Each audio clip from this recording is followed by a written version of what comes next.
뾰로롱 와우 사방가족 여러분, 위클리 사건반장 오늘 벌써 12번째 찾아뵙습니다. 자, 오늘도 뜨거웠던 사건 사고들과 함께 대한민국과 전세계 통포 가족 여러분의 시선을 모아서 출발합니다.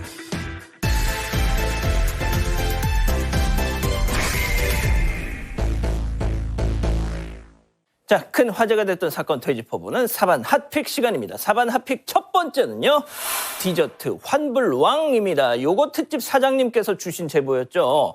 최근 수상한 손님이 있었다. 네, 이 서울 신림동의 한 요거트집인데요. 지난달에 생과일 그릭 요거트를 배달로 주문한 손님이 머리카락이 안에서 나왔다, 이렇게 매장으로 전화를 걸어왔습니다. 이 사장님은 깜짝 놀라서 이제 연신 죄송하다 사과를 했고요. 바로 환불 처리했습니다. 그런데 한 달도 채 안 돼서 또 음식에 머리카락 들어갔다는 항의 전화가 걸려온 겁니다. 메뉴는 이번에도 생과일 그릭 요거트였고요. 번호를 확인해 보니까 지난번에 환불 받아간 그 손님과 동일 인물이었습니다. 벌써부터 그냥 수상한 냄새가 풍겨옵니다. 네, 한 번이면 몰라도 두 번이면 좀 이상하다. 이 사장님도 그렇게 느꼈다고 합니다. 그래서 이번에는 머리카락 나온 요거트를 좀 사진으로 보내달라 요청을 했습니다. 받아보니까 사진 속 머리카락은 검정색 짧은 직모였습니다. 그런데 당시 근무하고 있던 직원 2명은 갈색 파마 머리에 짧지 않은 머리였거든요. 그래서 사장님이 이 내용을 다 설명하면서 혹시 요거트 열 때 그 과정에서 머리카락이 들어가는 거 아니겠느냐 얘기도 했는데, 이 손님 그럴 순 없을 것 같다, 잘라 답했습니다. 그럴 수는 없을 것 같다. 결국 사장님께서는 지난번에도 손님 이거 머리카락 나왔다면서 환불해 가셨잖아요. 이 얘기를 이제는 하셔야죠. 네, 이 사장님께서 지난 3월 13일에도 환불 받아가시지 않았냐, 이렇게 단도직입적으로 물었습니다. 물었더니? 그랬더니 갑자기 좀 당황하면서요. 잠시만요 하더니 그 정적이 10초가 이어졌다는 거죠. 5초도 아니고. 10초나. 그래서 사장님이 이번에는 좀 무조건적으로 환불해드리긴 어려울 것 같습니다. 먼저 말을 이어갔더니 다시 확인해보겠다면서 끊습니다. 이내 다시 걸려와서는 어두운 곳에서 비춰봤는데 그 머리가 갈색은 아니더라. 그 외부에서 들어갔을 수도 있을 것 같아요. 한 발 빼면서 일단 이 사건은 일단락이 됐습니다. 이미 꼬리를 내렸습니다. 진 거예요. 하지만 쎄함을 지울 수 없었던 사장님. 자, 자영업자들이 소통하는 그 유명 인터넷 커뮤니티에 혹시 이자가 또 다른 데도 이런 짓을 했나 싶어서 찾아보기 시작하셨다는 거죠. 자, 그런데 충격적인 글이 나왔습니다. 사장님 목소리 직접 들어보시죠. 이제 저희는 계속 의심을 하고 있었어요. 일부러 머리카락을 넣어서 이렇게 환불을 받는 사람이 아닌가. 그 자영업자들이 모이는 카페 있잖아요. 네. 확인을 했더니 그 관악구 신림동에서 이렇게 비슷한 피해를 받은 사람이 있다. 거기서는 그 날파리 같은 게 들어가서 수거를 했더니 케이크를 거의 다 먹고 환불을 했다는 거예요. 혹시 같은 사람인가 하고 제가 쪽지를 보냈어요. 그 핸드폰 뒷자리를요. 혹시 이거 맞아요? 이랬더니 맞다는 거예요. 자, 그릭 요거트였는데 케이크집에서 또 환불을 역시나 또 나왔습니다. 이거. 네, 이번엔 케이크집이었는데 여기에는 지난달 30일 토요일이었고요. 밤 11시쯤에 케이크 3조각에 음료 2잔을 주문을 했습니다. 이게 평소에 이 손님들이 시키는 금액대보다 좀 높은 금액대였기 때문에 이 케이크집 사장님은 굉장히 좀 감사한 마음으로 포장해서 보냈다고 합니다. 그런데 잠시 뒤에 역시나 매장으로 전화가 걸려옵니다. 박스에 벌레가 붙어 있다는 내용이었고요. 전액 환불을 요구했습니다. 이걸 수거해서 확인을 해봤는데 음료 2잔은 마신 건지 뭔지 아예 수거도 안 됐고요.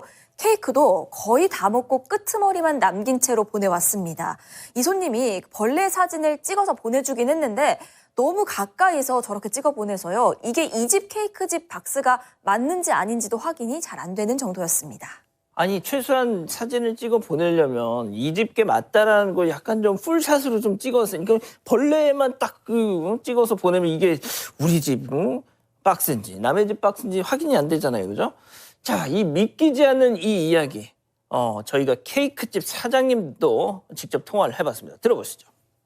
케이크 주문이 들어왔는데 3만 원 이상치가 들어와서 요즘에 3만 원 주문해 주시는 분이 많이 안 계셔서 저희는 너무 감사하다고 생각하고 포장을 해서 드렸어요. 왜 케이크 박스에 벌레가 붙어 있다고 전에 환불을 원한다고 직접 다이렉트로 전화를 하신 거예요, 매장으로. 수거를 해서 보니까 케이크가 세 조각에 음료 두 잔을 시키셨는데 음료 두 잔은 아예 수거가 되지도 않았고 케이크도 세 조각 중에 한 조각을 얻고 두 조각은 끄트머리만 남긴 채로 보내셨더라고요.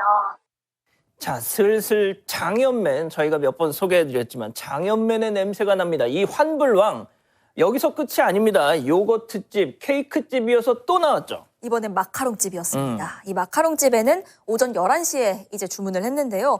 주문 내역이 마카롱 12개 커피 한 잔까지 34,000원어치였습니다. 배달 다 완료했고요. 1시간쯤 지났는데 역시나 또 매장으로 전화가 옵니다. 박스에 벌레가 붙어 있다고 합니다. 그런데 이 마카롱은 비닐로 다 개별 포장이 돼 있고요. 또 이게 녹을까 봐 보냉백에 다시 한번 들어갑니다. 그래서 사장님이 이상하다 싶어서 사진 보내달라고 요청을 했는데 이 손님 말로는 그 마카롱이 지금 본인한테 없다는 겁니다. 지방 사는 지인에게 선물을 했고 그 지인이 말하기를 거기서 벌레가 나왔다고 하더라. 그리고 그 지인이랑은 이미 헤어진 상태다. 라고 얘기를 합니다. 그래도 일단 지인한테 요청해 보겠다고 해서요. 사진을 받긴 받았는데 아까 그 케이크집 사장님이 받은 거랑 비슷했습니다. 그런 사진과 함께 역시나 전액 환불 요청을 받았습니다. 자, 이 마카롱집 사장님, 손님과 통화하다가 황당한 얘기를 듣게 됩니다. 당시 통화 녹취 직접 들어보시죠. 네, 아직 쪽이랑 통화가 안 됐거든요. 좀 기다려 주실 수 있으실까요? 지금 제가 통화를 했는데요. 네네. 그래서 식약청 신고 무슨 URL 보내주셔서 제가 신청서를 제출했거든요. 네. 근데 여기 에서 말씀하기로 사장님께서 회수가 안 되면 환불이 절대 안 된다고 얘기를 하셨다고 네. 그렇게 얘기하시더라고요. 그게 사실인가요? 자, 본인이 식약처에 이걸 신고를 했다, 가게를. 네, 이미 신고를 다 한 겁니다. 식약처에 신고하는 신청서를 접수했다라고 얘기를 했고요. 그러니까 그 마카롱 회수에 대한 얘기가 다 끝나기도 전에 일단 신고를 한 겁니다. 지인한테 선물했다던 그 마카롱 결국 회수를 하긴 했는데 돌아온 음식 보니까 그 안에 벌레는 찾아볼 수가 없었고요.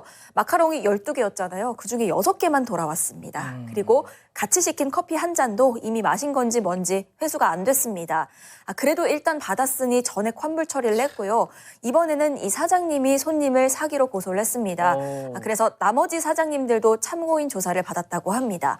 그리고 마카롱 사장님은요. 배달 플랫폼에도 이 환불왕 손님을 블랙 컨슈머로 접수를 했습니다. 케이크는 다 먹고 마카롱은 6개 절반만 남기고 조금씩 이제 본인도 꼬리가 잡힐 것 같은 불길한 예감이 드니까 조금씩 수위 조절을 하는 것 같아요. 자, 배달 플랫폼에 이제 블랙 컨슈머 접수가 됐으니까 이제 이 환불왕 동네 사장님들 좀 마음을 놔도 되는 겁니까? 그런데 안심하긴 좀 이른 상황이라고 합니다. 왜냐하면 저희가 사실 본방 때에는 환불왕 손님이 블랙 컨슈머로 접수가 됐으니까 이용을 못할 거다 이렇게 전해드렸었는데 그렇죠. 그 플랫폼에 블랙 컨슈머로 접수가 된 거지 등록이 된 건 아직 아니라고 합니다. 아이고. 그래서 이 손님 본인이 마음만 먹으면 아직도 충분히 이용 가능한 상황이고요. 그리고 이 블랙 컨슈머 등록이 됐는지 안 됐는지 여부가 접수한 사장님들한테 고지가 되는 것도 아니라서 이 사장님들이 매일같이 그 플랫폼 측에 전화를 걸어서 됐나요? 이렇게 확인을 해야 하는 상태라고 합니다. 마카롱집 사장님은 이런 사건 일어나도 그 배달 플랫폼에서 손해보는 부분이 전혀 없기 때문에 이런 피해 금액은 고스란히 자영업자가 떠안아야 하는 상황이라서 굉장히 답답하다고 말하고 있습니다. 참, 우리나라 아시다시피 그 사람의 어떤 개인 신상 혹은 얼굴 이런 걸 공개를 할 수가 없으니까 그저 장사하는 사장님들이 조심하는 수밖에 없는 거 아니에요? 이런 지금 사건 반장 보시면서. 자, 우리 가족 여러분들 정말 많은 말씀 주셨어요. 네, 댓글 많이 달아주셨는데요. 좀 몇 개만 전해드리겠습니다. 배달 거지 피해는 왜 자영업자만 피해보는 거죠? 배달 어플 회사들 책임을 질 수 있는 제도가 필요하다고 봅니다. 수수료를 그 정도 받으면 블랙 컨슈머 관리는 좀 해줘라. 이런 의견이 있었고요.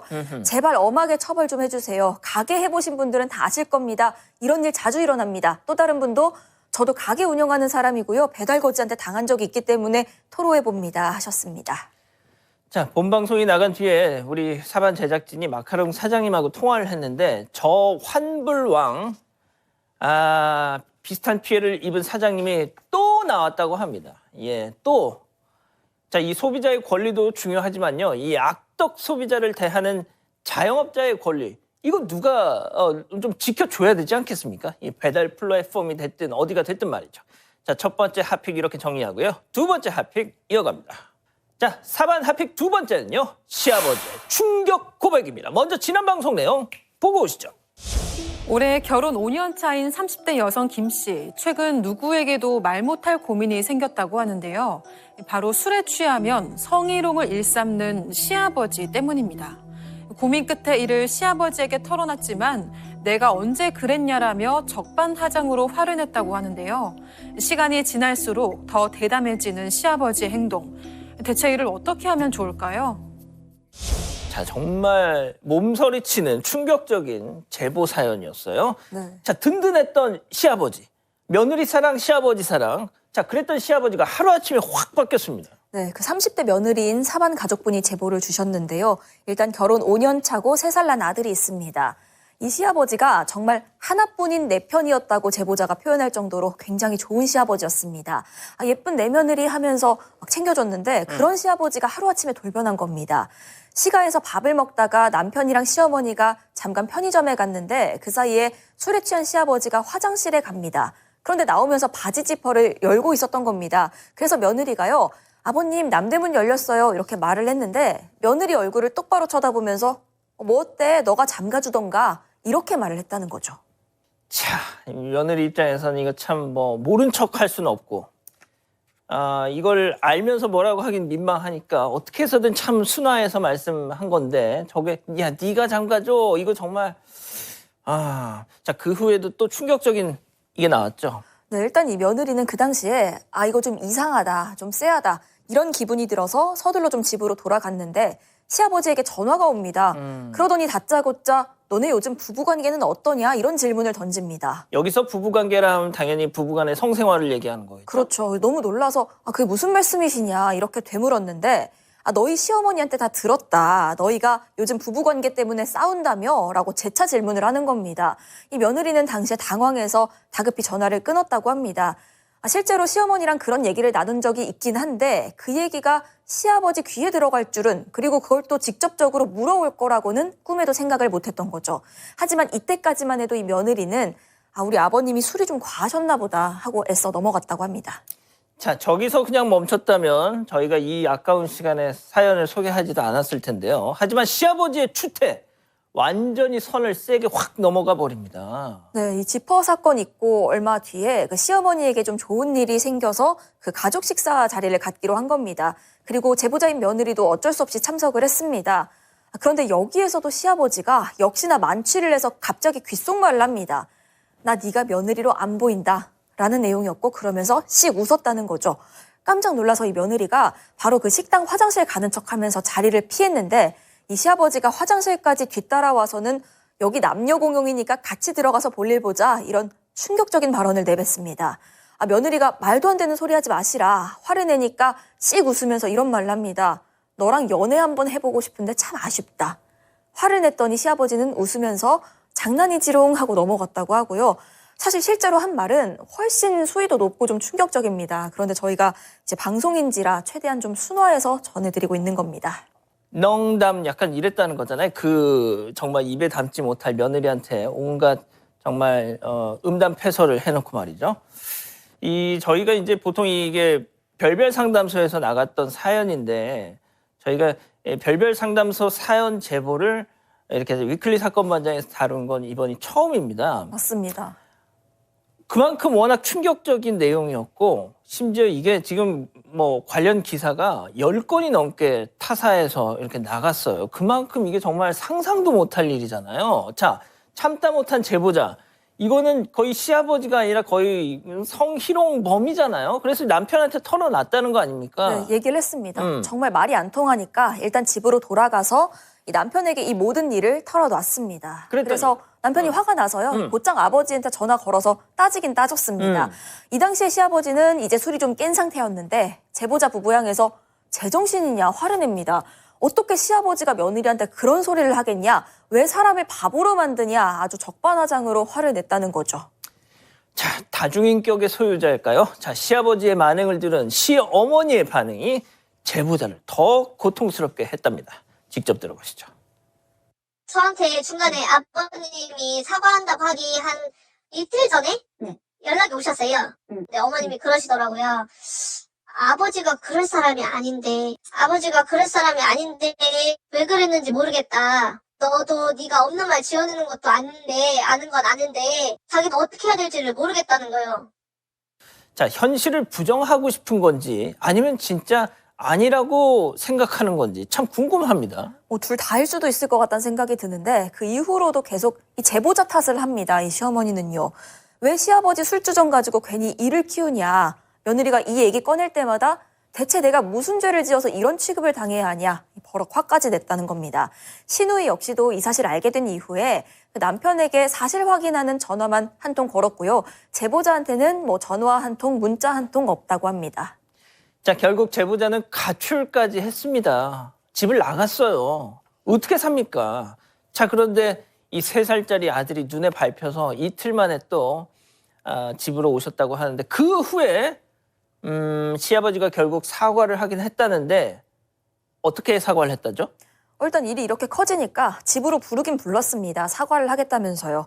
그리고 이 시아버지가 하는 얘기가 내가 기억은 안 나지만 일단 네가 그랬다고 하니까 미안하다. 술 핑계를 댑니다. 야, 이건 전형적인 어떤 취행 혹은 성희롱범들의 워딩인데. 그런데 여기서 그치지도 않습니다. 이어서 그런데 그건 그거고 어떻게 엄마라는 사람이 애를 두고 집을 나갈 수 있냐면서 오히려 이 며느리를 혼내기 시작하는 겁니다. 그러면서 나가더라도 애를 데려갔어야지. 그렇지 않았으면 하루 만에는 왔어야지라면서 그 본인 성희롱보다 오히려 이 제보자의 가출이 더 나쁘다고 화를 내기 시작한 거죠. 이 제보자인 며느리는 지금 이혼을 할 수도 없고 고소를 할 수도 없고 굉장히 난감해하면서 힘들어하기만 하고 있는 상황입니다. 우리 가족 여러분들은 이 제보 사연 듣고 뭐라고 하셨나요? 참 많이들 분노하셨는데요. 일단 휴대전화 녹음 기능 키세요. 이 시아버지 시댁 연 끊으세요. 인간이 아닙니다. 사람 안 고쳐집니다. 이런 반응이 있었고요. 저 정도면 시어머니가 절대 모를 리가 없다는 그럼요. 의견도 있었습니다. 증거로 녹음해서 남편이랑 시어머니께 들려줘라. 그래야 연 끊고 살 수 있다. 그렇지 않으면 이혼해야지 하는 의견도 있었고요. 혹시나 치매가 온 건 아닐까요? 걱정되니까 병원 진료 받아보시는 것도 좋을 것 같습니다. 이런 의견도 있었습니다. 치매는 아닐 것 같은데. 자, 아무튼 이 제보자께서는 시아버지에게 저런 망언을 듣고는 너무 힘들어서 극단적인 선택까지 생각을 하신 적이 있답니다. 내가 화근인가? 내가 괜히 이 집안에 시집 와서 평지풍파를 일으킨 걸까? 그런 생각을 하셨다는데 절대 그런 자책하지 마시고요. 받은 상처 얼른 회복하셨으면 좋겠습니다. 두 번째 핫픽 이렇게 정리하고요. 4반 키워드 이어갑니다.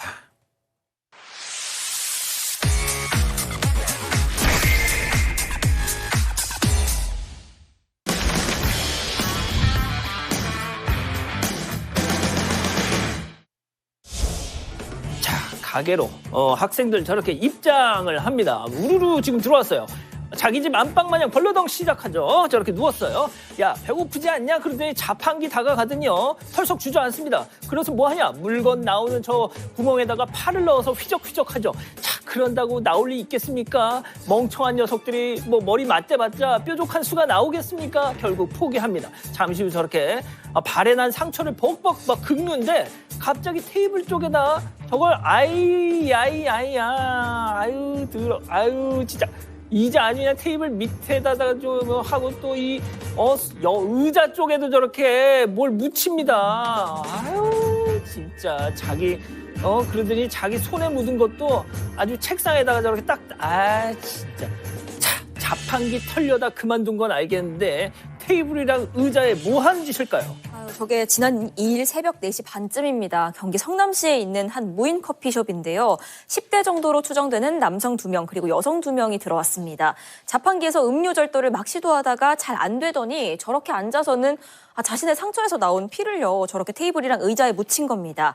이뿐만이 아니었고요. 그 외부 음식을 가져와서 다 먹고 쓰레기는 또 그대로 두고 갔다고 합니다. 그래서 이 모습을 본 제보자가 이제 CCTV를 캡처해서 얼굴은 가리고 그걸 매장에 붙여놨답니다. 이 7일까지 와서 사과해라라는 말도 함께였는데 근데 지난 4일이랑 6일에 2번이나 이 매장에 실제로 왔었거든요. 근데 사과는커녕 사진 속에 있는 자신들 얼굴만 도려내고 몇 시간씩 휴대전화 충전만 하다 갔다고 합니다. 진짜 얼굴 도려냈네. 저 부분만 찢어낸 거죠.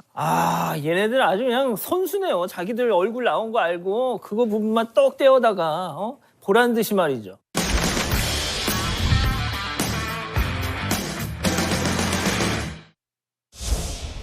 자, 차량 뒤쪽으로 다가오는 저 검은 그림자. 아, 뭘까요? 목장갑에 뭐 손에 뭘 쥐고 있어. 자, 트렁크 쪽을 두두두두두두두. 야, 다른 쪽 블랙박스 한번 볼까요? 드르르르르르 하는데, 아이고야, 할아버지네. 아이고야, 이런 차 문을 드르르 긁었어. 자, 이번엔 반대편 블랙박스. 뭐 또 설마 여기까지? 또 지나갔어. 자, 긁고 돌아서는 이 할아버지의 얼굴이 정면에 딱 저렇게 찍혔습니다. 저희가 불러는 했지만 말이죠. 자, 박 변호사님. 예. 블랙박스가 보통 차량 앞뒤로만 있는데 제보자 차에는 좌우에도 있었답니다. 아주 그냥 딱 걸려서 임자 만났어. 예. 아주 그냥. 그래서 이 할아버지의 얼굴이 이제 알 수 있는 상황이죠. 뭐 공개는 안 하고 있지만 여기서는. 사실 저 사람은 누구냐? 할아버지. 상습적으로 저렇게 그냥 쭉쭉 끊는 사람은 아니고요. 예. 저게 살고 있는 집주인이라고 합니다. 예? 집주인인데 어. 사실은 3월 30일 날 있었던 일인데 식사 때문에 주차를 좀 해놨는데 아마 이 근처에 살던 사람이 자신의 차량이 원래 있어야 되는데 다른 차량이 있으니까 그런 거에 대한 불만을 갖고 아마 쭉 이렇게 손괴를 했던 걸로 보입니다. 그래서 아유. 사실은 얘기를 하면 되죠. 말로 하면 배달하려고 되지. 되죠. 어느 정도 손괴가 됐냐 하면 지금 한 400만 원 정도 견적이 나와요. 아이고, 큰일 났네. 문하고 뭐 이런 것들 뒷문 트렁크까지 쭉 이렇게 긁힌 흔적이 있기 때문에 400만 원 수리비가 나왔고 아이고. 이거는 사실 특수재물손괴죄 같은 게 성립할 수가 있고요. 처벌받아야 됩니다. 아이고. 좀 불쾌할 수는 있지만 예를 들어서 좀 빼달라고 얘기하면 뭐 전화번호도 있으니까 네. 빼주죠 당연히.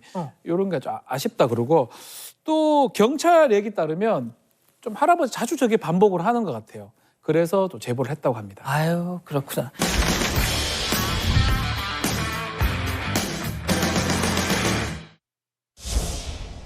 이 아줌마 무슨 아줌마네? 무슨 아줌마예요? 왜 그래? 택시 내가 택시 좀 왜 하고 있어? 택시 기사를 야 여기 택시 기사를 왜 하고 야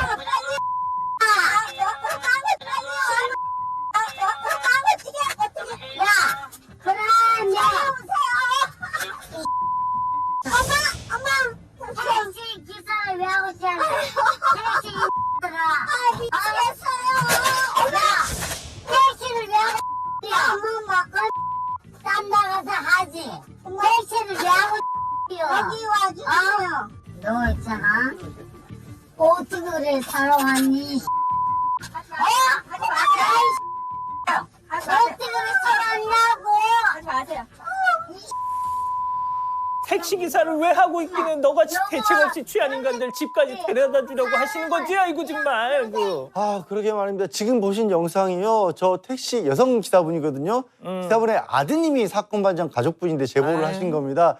지난 6일 밤 충북 청주시의 한 도로입니다. 밤 9시경이었고 여성 승객이 탔어요. 탈 때부터 상당히 많이 취해 있었다고 하는데 뭐 집으로 가고 있는 거 맞냐라고 했더니 내비게이션을 켰다라고 대답을 했답니다. 그랬더니 말투가 왜 그러냐라는 식으로 그렇게 시비 쪽으로 나오기 시작을 해서 그리고 나서 이제 차를 이제 신호가 걸려서 차를 세우니까 차 왜 세우냐라고 했다라는 거예요. 그 신호등에 걸려서 세운다니까 욕설과 폭행을 시작을 한 겁니다. 그게 뭐 욕설하고 폭행할 일이겠어요? 그래서 이제 경찰에게 신고를 했는데 그 와중에도 계속 폭행을 했고 또 마침 신호에서 그 뭐 서 있는 틈에 그냥 문 열고 확 내리려고 하더랍니다. 근데 기사분 입장에서는 이게 안전 문제가 있으니까 다른 차에 뭐 이렇게 사고가 날 수도 있지 않습니까? 그래서 문을 잠궜더니 계속 폭행하고 욕설하면서 왜 택시 기사를 하냐 이런 식의 언급을 했다라고 하는데 지금 전치 3주 부상으로 아유. 입원해 계신답니다. 자, 교수님, 제가 얼마 전에 어떤 택시 기사님하고 잠깐 대화를 할 기회가 있었는데 그러시더라고요, 저한테. 제발 우리 좀 그만 패라고요. 지금 이제 이 택시 기사 이분이 이제 여성인데요. 지금 저게 처음이 아니었다라고 합니다. 그동안에 이제 택시를 운전하면서 여러 차례 그 어떤 폭행을 이제 당해 왔었는데 그동안에 이제 자기 그 가족들에게 알리게 되면 너무 걱정을 할까봐 그걸 아이고. 숨겼다라고 그래요. 그런데 이제 이번에는 좀 너무 심해서 저게 이제 결국 그 가족들에게 알려졌는데 이 택시 기사도 누군가의 가족이 아니겠습니까? 근데 저게 택시 기사 이 폭행하는 게 하루 이틀 올라온 게 아닌데 저 늙은 나이 든 여성 이 술을 먹든 나이를 먹든 제대로 먹어야 될 것 같습니다. 왔는데요. 어린이 보호구역 및 주정차 단속 구간입니다. 잠시 후 신호 위반과 잠깐이 연속으로 과속 방지턱이 있습니다. 나와 잠깐 지금.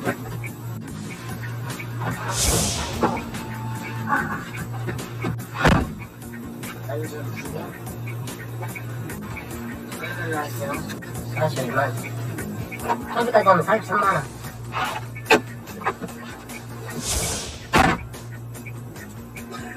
지금 왔어.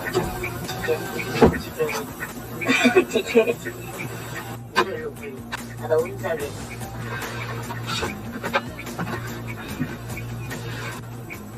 자, 백 변호사님. 이런 짓을 하고도 부끄러움을 모르는 이유, 백날 사건 반장에서 이런 거 보도해도 계속 되풀이되는 이유. 어차피 얼굴은 안 나가니까, 대한민국은 인권 선진국이니까 아버지 뻘 되는 기사님 뒤통수를 쳤습니다. 예?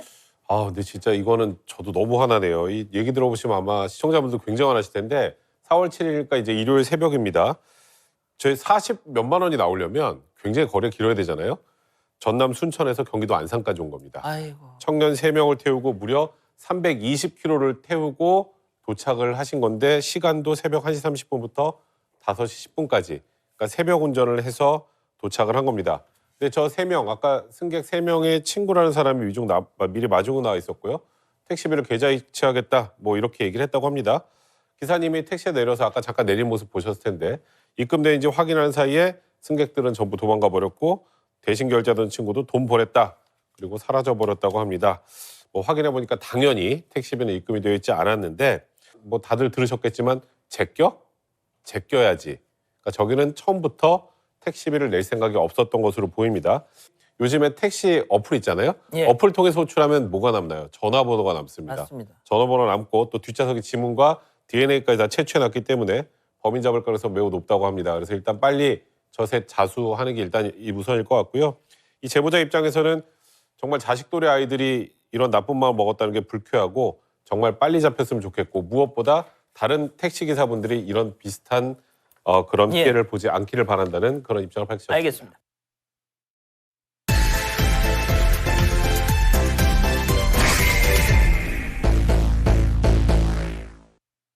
자, 위클리 사건 반장에서 야심차게 준비한 사반 제보 후 시간입니다. 자, 사반 제보 후에 어떤 일이 벌어졌는지 낱낱이 파헤쳐본 코너죠.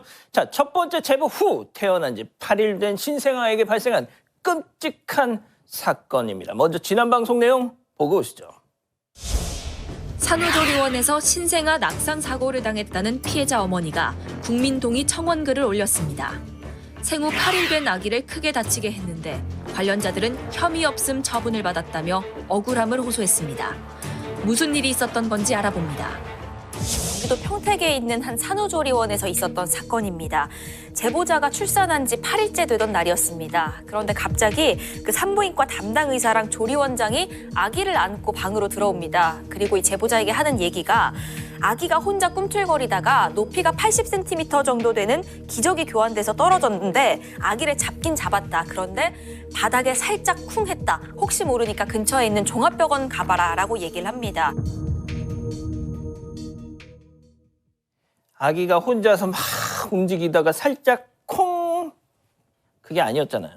아니었고요. 그 아이 좌우 그 두개골이 골절이 됐습니다. 그리고 뇌출혈이 3군데에서 발생했습니다.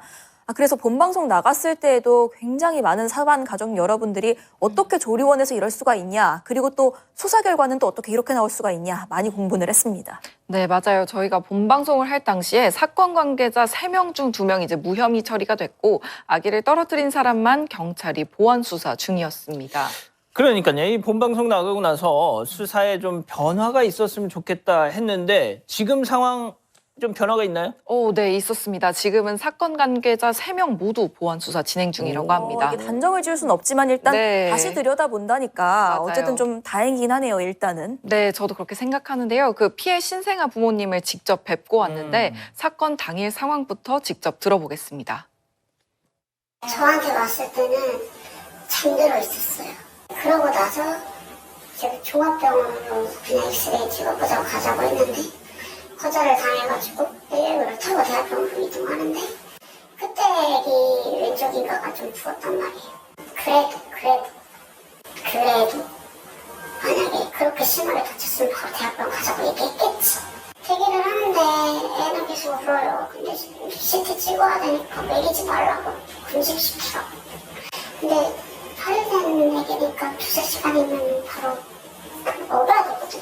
출발 시간부터 결과 나올 때까지 아무것도 못 먹으니 애는 배고파서 CT를 불러서 보여주는데 지금 좌우 두 개가 골절에 뇌출혈 3군데 나니까 심폐하고 중환자실 바로 이번 수술 밟으시고 뇌출혈이 많아지면 뇌수술해야 되니까 긴급 정리서 작성하시라고. 그 뇌수술하다가는 사망 보실 수도 있다고 하더라고요.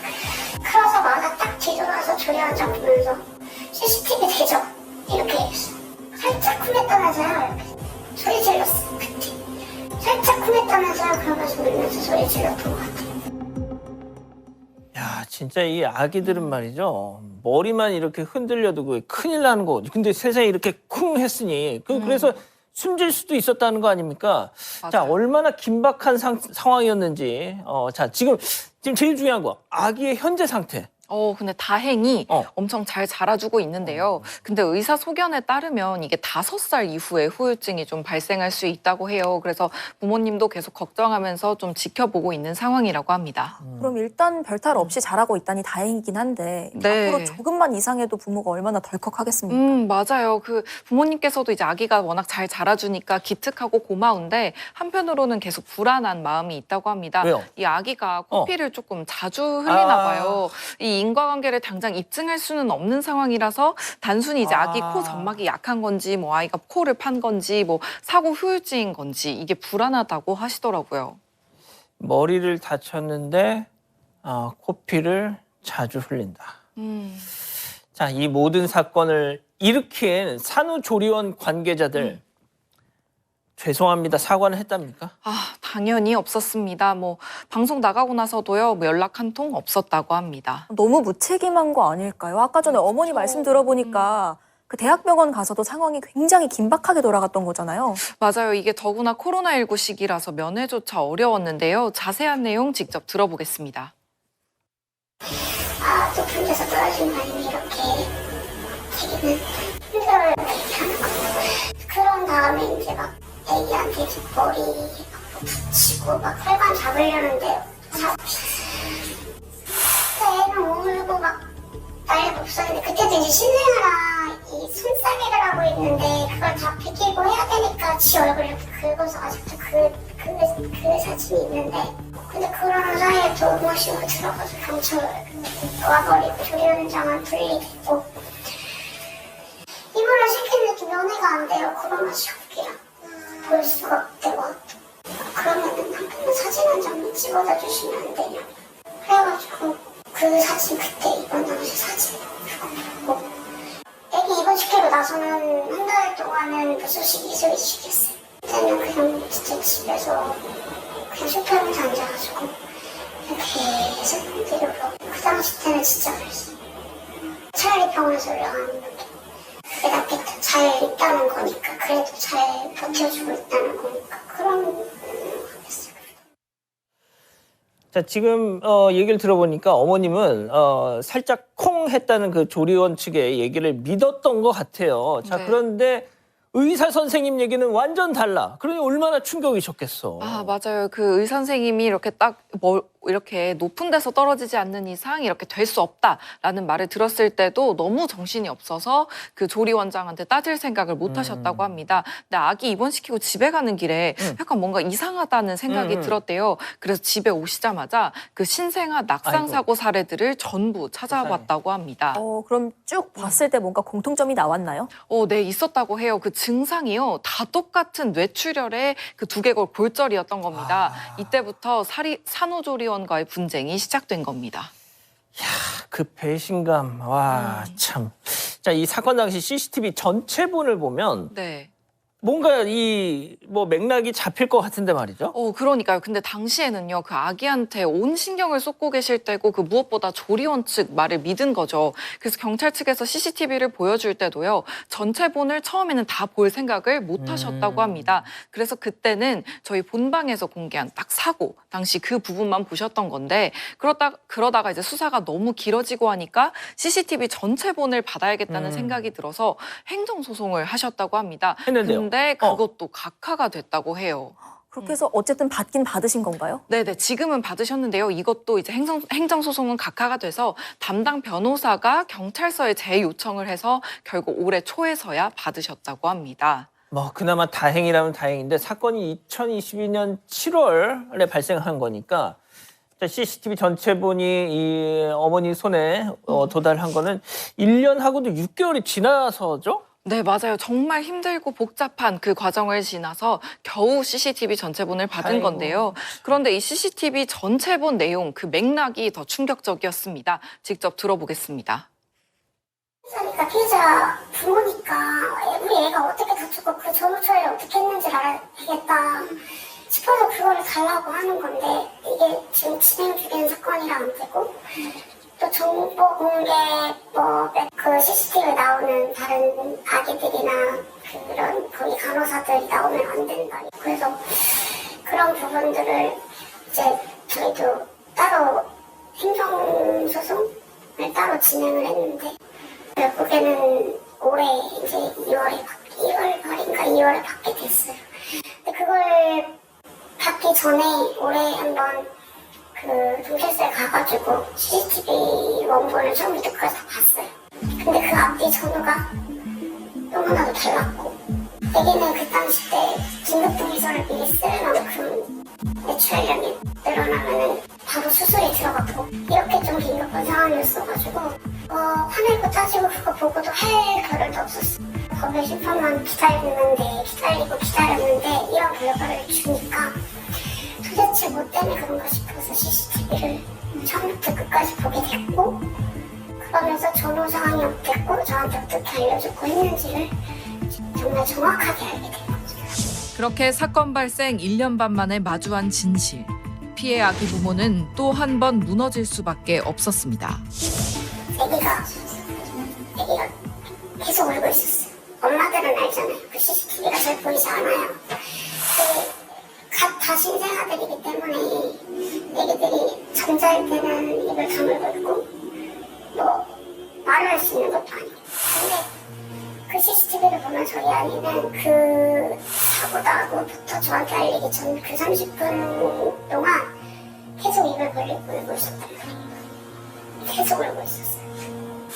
사건이 발생한 시간은 12시 25분이었어요. 근데 와이프한테 얘기한 시간은 1시예요. 제가 계속 의문을 갖고 있었어요. 25분부터 1시까지 그 시간 동안 어떤 일이 벌어졌는지 뭐 자기들 마음대로 엑스레이를 찍을 수도 있고 별의별 생각이 다 드는 거예요. 그래서 가서 봤는데 뭐 제가 생각하는 거랑은 완전 틀려버렸던 거죠. 뭐 와이프 말로는 뭐 다 붙었다는데 다 붙지도 않았고요. 뭐 걱정 그런 거 솔직히 전 보이지도 않았어요. 그냥 떨어졌으니까 일단은 달래기만 하려고 했고 저는 그렇게 보였어요. 계속 그냥 전화하고 뭐 하고 계속 그러기만 했어요. 그리고 저희 담당 그 산부인과 그분 오시기 전까지는 계속 그냥 달래고 그냥 그런 거밖에 안 보였어요. 그리고 와서 보고 나서 13시 딱 될 때 이제 와이프한테 연락을 한 거죠. 내리에 스치는 다음 장면이 제 담당 산부인과가 딱 이렇게 딱 그 테이블을 딱 잡고 이러고 고개 숙이고 있더라고요. 딱 테이블을 탁 잡고 고개를 숙이고 있더라. 그 모습에서 모든 게 다 읽혀지는데 자, 사고 발생하고 5분 동안 자, 조리원 관계자들이 뭘 하고 있었는지 이 부모님 심정 오죽 참담했겠느냐. 그러니까요. 그렇게 긴박한 상황에서 말씀하신 대로 의사가 그러고 있는 모습을 봤다. 이거 좋지 않은 상황이라는 그러니까. 얘기잖아요. 부모님이 CCTV 보고 나서 이게 그냥 단순 사고가 아닌 이건 사고가 아니라 사건이 아니겠느냐. 이렇게 느끼셨을 것 같아요. 그런데 궁금한 게 이 산후조리원이랑 병원이랑 붙어 있잖아요. 같이 맞아요, 있으면 맞아요. 뭐 아기를 바로 검사실이든 처치실이든 어디로 좀 데리고 가서 의료진이 조치를 좀 취했어야 하는 거 아닙니까? 저도 이게 가장 의문이었습니다. 이 생후 8일 된 아기가 바닥에 떨어졌는데 이 아기가 운다고 달랠 게 아니라 그 의료적인 조치를 먼저 좀 취했어야 한다고 생각합니다. 그러니까 말이죠. 근데 그 산후조리원이면 별의별 또 돌발 상황에 대한 무슨 매뉴얼 같은 거 없을까요? 아, 그런 게 없더라고요. 그 모자 보건법이라는 관련 법은 있는데요. 여기에 낙상 사고 방지를 위한 규정은 아예 없습니다. 그래서 이 피해아기 부모님이 국민청원을 올리는 등 이런 사고를 좀 사전에 방지할 시행령을 만들자고 지금 애를 쓰고 계시는 겁니다. 아유, 아기 다친 것만으로도 정신이 없으실 텐데 또 그런 걸 하고 계시는군요. 네. 자, 또 다른 사고를 막고자 노력하시는 이 모습 참 대단하십니다. 네, 맞습니다. 이 또 다른 피해자가 발생하지 않도록 노력하는 부모님의 모습을 이제 영상으로 만나보겠습니다. 조리원 신생아 낙상 사건들이 난 게 이제 크게 이렇게 이슈하게 된 게 조리아기 사건까지 세 건이 있어요. 근데 그 세 건 다 기저귀 교환돼서 이루어졌고, 간호사도 그 행정명령이나 이런 거에 따라서 인력은 갖췄다고 하지만, 아니 그때 태어난 아이들이 많으면은 그 안에서 수용할 수 있는 아이와 간호사 인력이 부족할 수도 있거든요. 그러다 보니까 한 명이 여러 명을 기저귀 교환 때 올려놓고, 그러다 보니 그런 사고가 발생했다는 점. 그리고 그 사건들이 보면은 아기가 혼자 꿈틀대든 속삭이에 빨려 들어가든 거기에 만약 가드가 있었다면 딸려오다가 그 가드에 걸렸겠죠. 그리고 혹여 가드가 있었어도 바닥에 떨어졌어도 이 딱딱한 맨바닥보다는 그 매트를 좀 두껍게 깔아놨다면 아이가 혹시나 하면 떨어져도 그 매트 때문에 그래도 충격이 조금 완화돼서 이렇게 크게 다치는 일은 없을 거라 생각해서 감정적인 요소가 아니야. 법적으로 개정돼서 정말 우리나라의 아이들이 좀 이런 법에 사람들이 더 안전하게 지켜줘서 아이들이 진짜 아까 얘기한 대로 잘 자랄 수 있게. 와이프가 얘기한 것처럼 저희 애처럼 발생하지 않게 혹여나 발생을 해도 저희 애처럼 뭐 뇌출혈이라든지 뭐 두개골 골절은 안 날 거 아니에요. 어쨌든 그 최대한 그걸 방지하기 위해서 저희가 그 청원을 올린 거기 때문에 많은 사람들이 좀 관심 좀 해주고 좀 많이 좀 동의 좀 해줬으면 하는 게 저희 많은 바람입니다. 자, 출산율 높이자면서 참 저런 제도적인 정비도 아직 안 돼 있는 겁니다, 우리나라가. 자, 근데 그 국민청원이 5만 명을 넘어야 아마 답변을 줄걸요? 네, 맞아요. 이게 사실 정부에서 답변을 준다고 해도 뭐 당장 달라지기는 어렵겠지만 이 어려운 일을 시작하신 것 자체가 좀 정말 대단한 것 같습니다. 그런데 이 비슷한 사건이 예전에도 있었는데요. 그 혹시 셀프 수유 사건 좀 들어보셨을까요? 예, 기억납니다. 그 산후조리원에서 아기를 한 명 한 명 젖병을 물려서 돌보는 게 아니라 물려놓고, 그러니까 여기다 막 끼워놓고 그렇게 젖병 물렸던 그 사건 아니에요? 네, 맞습니다. 그래서 아기가 질식사한 걸로도 기억이 나는데 지금 일부 조리원에서 이런 일이 한두 번이 아닌 것 같습니다. 아, 맞아요. 이 당시 산후조리원 입장을 찾아보니까요. 그 아이가 이제 20명에서 30명이나 되는데 일일이 어떻게 한 명씩 다 먹일 수 있냐 이렇게 변명을 해서 그 공분을 샀다고 자기들이 합니다. 고민할 문제지, 그거는. 맞아요. 그런데 다행히 관련 법령이 최근에 개정이 됐습니다. 그렇군요. 자, 그러면은 이제 셀프 수유 아예 원천적으로 못한다? 네, 맞아요. 이런 금지하는 규정이 이제 생긴 건데요. 사건 발생 15년 만입니다. 지난 2020년 수유 중 영유아 혼자 젖병을 문체로 있게 해서는 안 된다며 이 모자보건법 시행규칙이 일부 개정됐습니다. 그러면 그 낙상 관련해서도 좀 시간이 걸리더라도 이런 식으로 바뀌긴 바뀌어야 될 것 같아요. 아, 네, 맞아요. 이 첫걸음으로 이번 국민청원 5만 명 서명이 달성해서 그 정부의 답변을 들어보면 참 좋을 것 같은데요. 이 어머니가 올리신 이 국민청원이 이번 달 24일까지 열려 있는데 아직 목표치의 절반 정도밖에 달성을 못했습니다. 이 국민청원 홈페이지에서 산후조리원 낙상사고라고 검색하면 나오니까요. 우리 사방가족 여러분들의 많은 관심 부탁드리겠습니다. 자, 앞으로 자라날 아기들의 안전을 위해서 우리 가족 여러분들의 많은 관심, 참여 당부드립니다.